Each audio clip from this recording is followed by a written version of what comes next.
बिस्मिल्लाहिर्रहमानिर्रहीम। मैं हूं डॉक्टर वकास अशरफ चौधरी। मैं कंसल्टेंट इंटरवेंशनल पेन मैनेजमेंट और रीजनरेटिव मेडिसिन स्पेशलिस्ट हूं। मेरा ताल्लुक पेन एसोसिएट से है।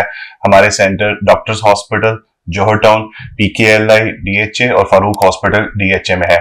हम यहाँ पे एज अ टीम, मैं doctor Shahzad Anwar, doctor Dawood Ahmed Khan, as a team, as a pain associates interventional pain management और रीजनरेटिव मेडिसिन करते हैं। और जो मरीज दर्द में मुब्तला है, जो दायमी दर्द में मुब्तला है और जिनकी दर्द अद्वियात और फिजियोथेरापी के बावजूद भी ठीक नहीं हो रही होती, उनका इलाज किया जाता है। आज खास तौर पे आपको घुटने के दर्द या नी ओस्टियोआर्थराइटिस के बारे में आगाही फराहम करना और उसके मुमकिना जो इलाज है उसके बारे में एक आगाही फराहम करना है। बेसिकली नी ओस्टियोआर्थराइटिस या घुटने का आर्थराइटिस, इसमें जो वियर एंड टियर है वो इस कार्टिलेज की वजह से होता है। ये बेसिकली आपकी जो फीमर बोन, जिसको हम थाई बोन कहते हैं, या नीचे शिन बोन या टिबियल बोन है, और इसके दरमियान में कार्टिलेज के ऊपर ये ज्वाइंट बनाता है। इस ज्वाइंट के ऊपर बेसिकली ये घुटना मूव करता है। ये एक चिकनी रतूबत की तरह काम करता है और ये एक लुब्रिकेशन प्रोवाइड करता है। वियर एंड टियर से खवातीन में खास तौर पे एजिंग के साथ डीजनरेशन का प्रोसेस शुरू हो जाता है, जिसमें विटामिन डी डेफिशिएंसी, कोई ट्रॉमा, कोई स्पोर्ट्स इंजरी, या खास तौर पे अगर किसी को रोमाटाइड आर्थराइटिस है तो उसमें ये अमल जरा जल्दी स्टार्ट हो जाता है। इसे हम डीजनरेटिव ओस्टियोआर्थराइटिस भी कहते हैं। इसमें क्या होता है कि ये जो हिस्सा जिसको अब कार्टिलेज है, ये घिसना शुरू हो जाती है। तो इसको मेडिकली टोटल 4 ग्रेड्स में डिवाइड किया जाता है। ग्रेड 1 में ये इनिशियली घिसना शुरू होती है और हड्डी हड्डी के करीब आना शुरू हो जाती है।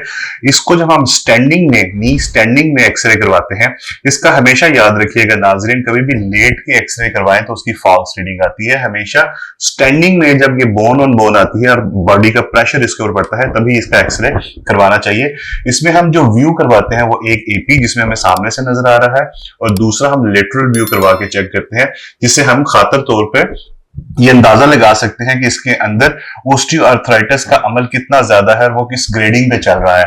इसी तरह से ग्रेड 2, ग्रेड 3 और ग्रेड 4 में ग्रेडिंग का बताने का जरूरी इसलिए है कि ग्रेडिंग के साथ इसकी ट्रीटमेंट भी अक्सर मुख्तलिफ हो जाती है। अगर कोई यंग एज में और नी ओस्टियोआर्थराइटिस ग्रेड 1 या ग्रेड 2 के साथ अगर प्रेजेंट करता है, तो उसमें हम रीजनरेटिव मेडिसिन, पीआरपी या पीआरपी प्लस या एक्सोसोम्स या ऑटोलोगस स्टेम सेल्स के साथ और हाइलुरोनिक एसिड के साथ इसको प्रॉपर तौर पे रीजनरेट कर सकते हैं।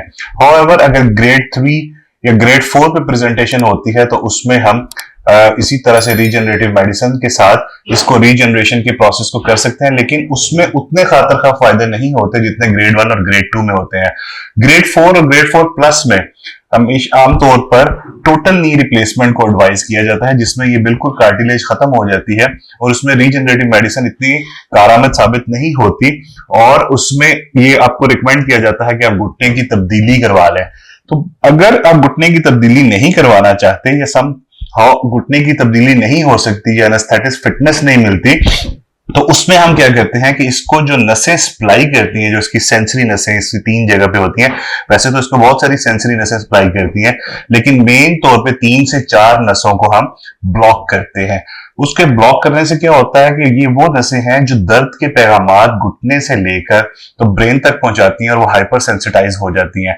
उनको हम पहले डायग्नोस्टिकली ब्लॉक करते हैं सुन करने वाले टीके से। ये अमल अल्ट्रासाउंड गाइडेड या फ्लोरोस्कोप गाइडेड किया जाता है, और अगर उससे हमें खातर खा रिजल्ट मिल जाए तो हम इसको मरीज को दूसरी सेटिंग में उसकी रेडियो फ्रिक्वेंसी एब्लेशन की जाती है, जिससे एक लंबे अरसे तक रिलीफ मिलता है।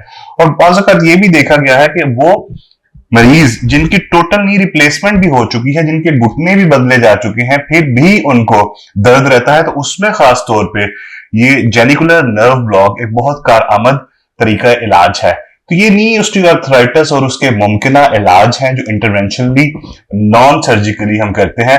इसमें बिल्कुल भी कोई डाउन टाइम नहीं है। ये सिर्फ लोकल एनेस्थीसिया में हम प्रोसीजर रूम में करते हैं, जिसमें मिनिमम टाइम 20 से 30 मिनट या समहाउ अगर 45 मिनट तक लग सकते हैं। उसके बाद थोड़ी देर के लिए हम अपने पास रिकवरी रूम में रखते हैं और उसके बाद चंद एहतियात के साथ मरीज को डिस्चार्ज कर दिया जाता है। शुक्रिया।